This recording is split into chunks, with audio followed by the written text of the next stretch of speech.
Hello, my name is Michele. I work in the children's room of the Portland Public Library, and I'm very happy to be able to read one of my favorite books to you.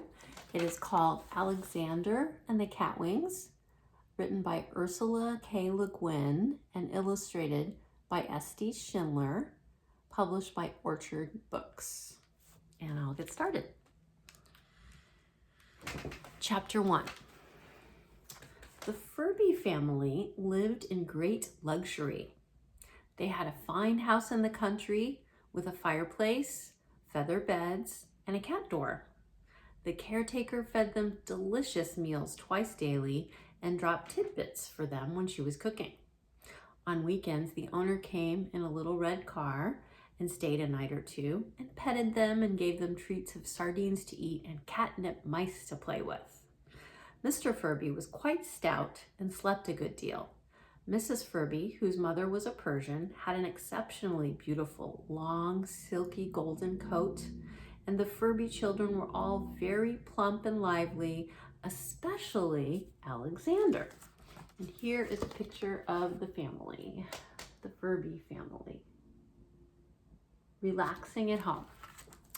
Alexander was the oldest kitten, the biggest, the strongest, and the loudest. His little sisters were quite tired of him. He was always bossing them around, and when they played chase tail, he knocked them over and sat on them. But Mr. and Mrs. Furby and the caretaker and the owner looked on him and laughed and said, "Nothing frightens Alexander." When a little old poodle came to visit and Alexander walked right up to it and scratched its nose, they laughed and admired him more than ever. He's not even afraid of dogs. Alexander is wonderful. Alexander was sure they were right. He liked to think of himself as wonderful Alexander, and he intended to do wonderful things. So one winter day, when all the other Furbies were sleeping in a warm pile on a feather bed, Alexander went out the cat door all by himself and set off to explore the world. He believed that the world ended at the garden fence, so he was surprised to discover that there was another side to the fence. On the other side was a field, and in the field lived some very large black and white strangers who said "moo" to him. "That's a silly thing to say," said Alexander. "You should say mew, not moo." The big strangers just looked at him and sighed and went on chewing. Can you guess what the big strangers are? If you guessed cow, you were right. Alexander trotted on past them with his tail held high. He knew that the world didn't end with this field because in the distance he could see tall trees. He headed for the trees. Slipping under another fence, he found himself on a narrow, dark plain that stretched as far as he could see to the left and to the right. The trees were just on the other side of it, and he trotted bravely forward. He heard a strange purring noise far away. He wondered if it might be lions. His father had told him about lions. The noise grew from a purr to a deep roar. It must be lions, Alexander thought. But he would not be frightened until he looked to the right and saw a huge truck rushing at him, its headlights like terrible staring eyes. See? He crouched in panic. The wind of the truck, as it roared past, rolled him over and over in the stinging gravel thrown up by its giant wheels. Bruised and half blinded, he staggered to his feet and saw another monster truck bearing down on him. He scrambled forward, fell into the ditch at the road's edge, clambered up the other side, and ran as fast as he could to the dark shelter of the trees. As he was deep in the forest, before he stopped out of breath, he sat down to lick his bruised shoulders and arrange his golden fur, which was dirty with oil and dust. Trees stood all about him, and birds talked up in the branches. "I really am discovering the whole world," Alexander thought, and he walked fearlessly on until a new noise made him stop and listen. Somebody was barking. I'm not afraid of dogs, Alexander thought. I'll scratch their noses. And on he went until out of the bushes 2 tall hounds came leaping with bright eyes and sharp white teeth.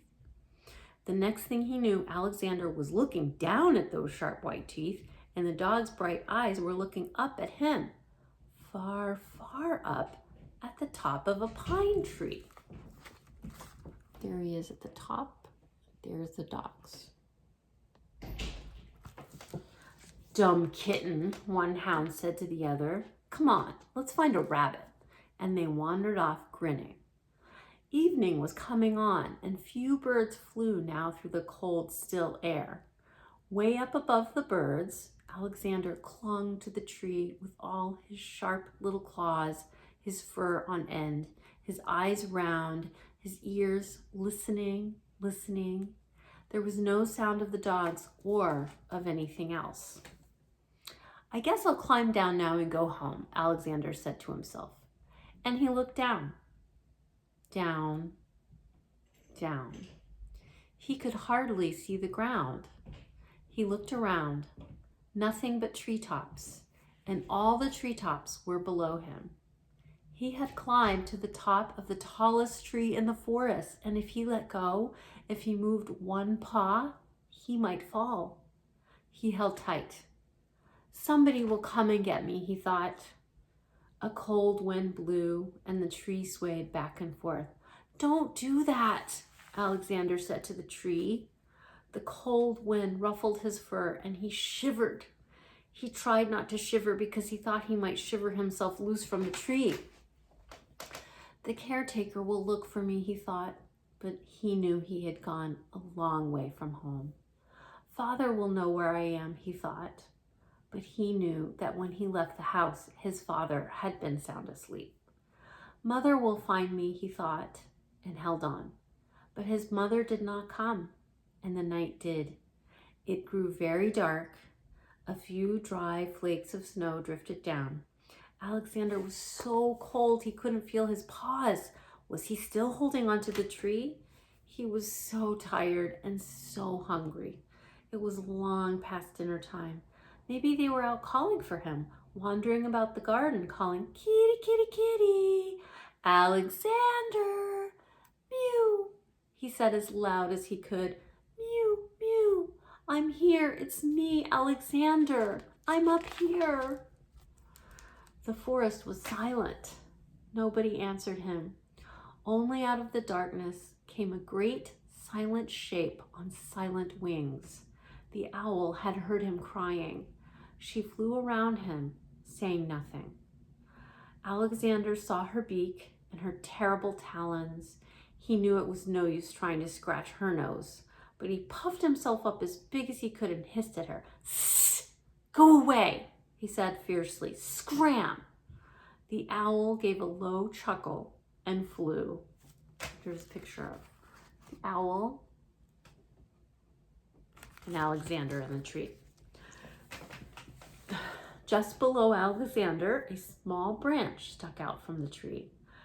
Very slowly and carefully, shaking with cold and fear, he loosened his claw hold and eased himself down till he could sit on the branch where it joined the tree trunk. There he huddled, holding on. He dared not cry for help again. It was black night now, but the snow clouds parted and the half moon shone through now and then, and there Alexander waited all night long. Chapter 2. As light came into the sky, the birds began to talk softly to each other. They flew about in the trees, but kept well away from Alexander. Desolate and half frozen, Alexander watched them and thought, if only I could fly. Whenever he tried to look down at the ground again, he grew dizzy and dug his claws into the branch. He could not make himself climb down. He was afraid. Mew, he said in a thin, shaky voice as the sun rose. It's me. Help me, please. He looked over the treetops, wondering who could ever find him deep in the forest and high in a tree. He did not know where his home was. As he looked all around for a glimpse of its roof above the trees, he saw a bird flying straight towards him, coming nearer and nearer. There he is in the tree, and there's the bird.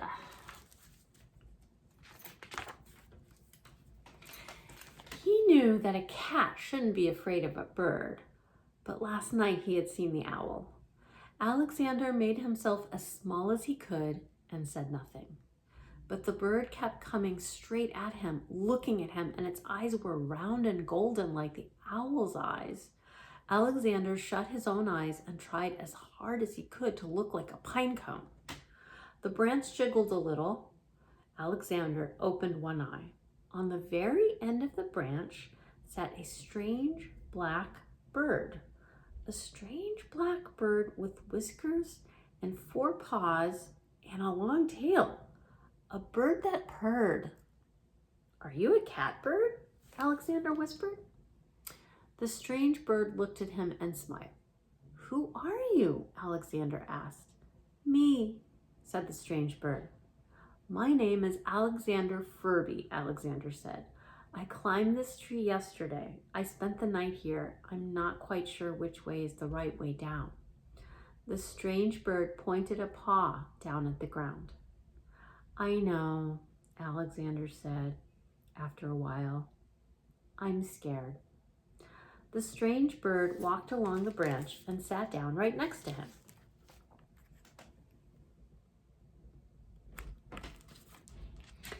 And began to wash his ear.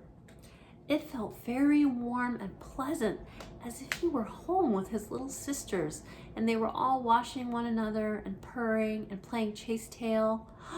"You're a cat," said Alexander.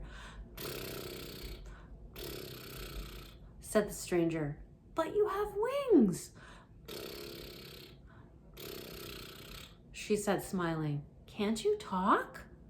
The stranger lashed her tail a little, looking sad. "Well," said Alexander, "I can't fly," said the stranger, and washed his other ear with her pink tongue. She looked a little older than Alexander, but she was smaller, a pure black kitten with golden eyes and beautiful furry black wings. "I wish I could fly," Alexander said, "because although I am a wonderful climber up, I'm not a wonderful climber down."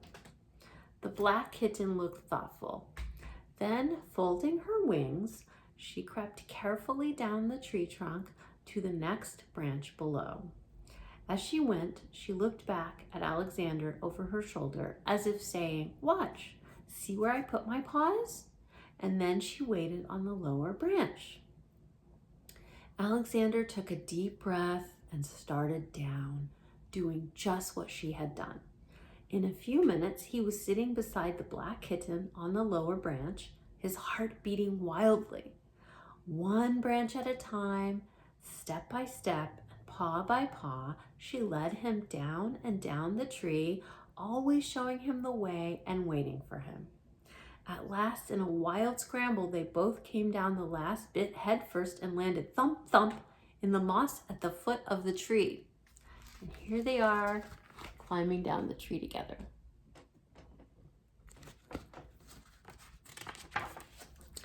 They were so pleased with themselves that they had a game of chase tail right there. But soon, Alexander discovered that he was tremendously hungry and thirsty. He followed his new friend, who went half trotting and half flying through the bushes to the bank of a little stream. The edges were icy, but Alexander broke the ice with his paw, and both of them had a long drink. The black kitten sat watching him as if to say, "Now what?" "I should go home," Alexander said. "My family will be very upset.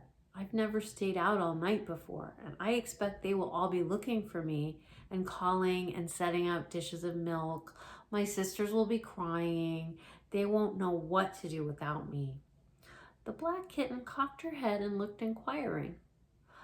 "I don't know just exactly where my house is," Alexander said. "I got turned around while I was exploring. 2 huge trucks ran over me, and then some huge dogs hunted me, but I escaped." He looked about. There was nothing to see but trees and trees behind the trees, and snow beginning to fall among the trees. "I'm lost," he said at last in a small voice. "Me," said the black kitten cheerfully, and pounced on his tail. And then she trotted off through the trees and the falling snow, her wings folded, her tail held high, and Alexander followed her. And we will continue this story tomorrow.